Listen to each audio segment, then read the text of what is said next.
this morning you saw examples on how games and esports can be brought to your classroom. The designs or the approaches that you heard of were pretty specific when it comes to having a look at the content of games on the one hand, and on the other hand, if I may call it that, it's like more of a cultural approach, like the understanding of the whole culture. What's your identity? What are the dangers? How do, I don't know, religion and morals go together with games? Stuff like that. But there's this third approach that you actually use games for skills training. So you could understand games as preparatory tools to prepare for the job market.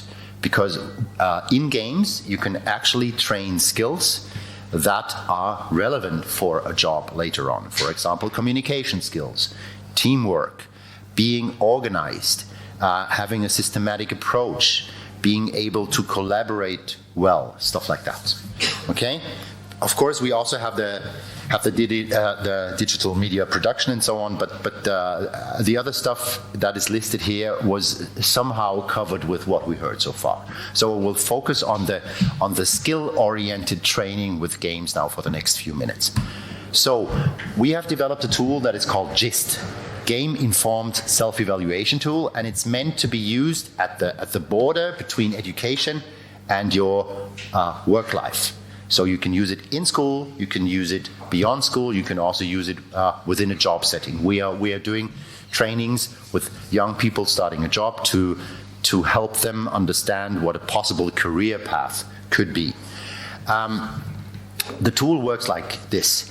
You get a questionnaire in the beginning about job relevant skills. For example, you have 8 questions about how you see yourself when using the communication skill. Are you good at communicating? This is a self-evaluation.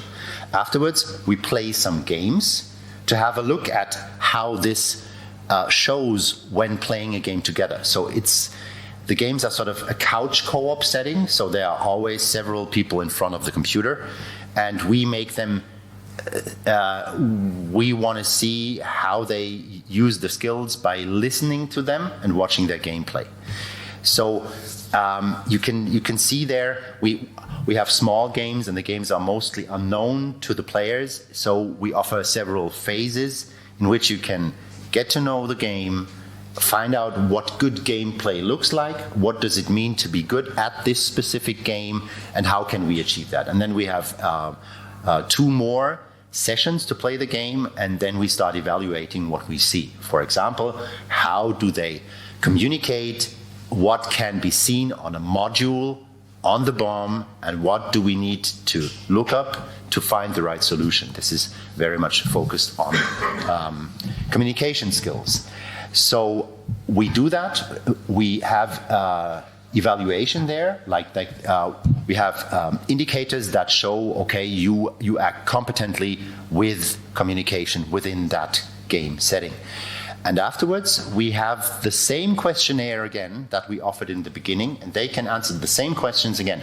And the interesting thing is, after they have played the game, first and foremost, most students don't really have an understanding of what job relevant skills are. What is the communication skill? For example, there is the aspect of being understood that is quite underrated when it comes to communication.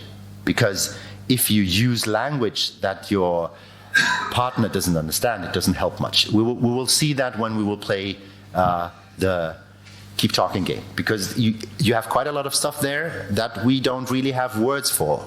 You need to describe symbols, for example, and if you talk about a symbol and talk about its similarity to Greek letters, that might be helpful, but only if the other person knows about Greek letters. So there's a lot about communication that is not just talking. It's the choice of words, is making sure that you are understood, and so on and so on.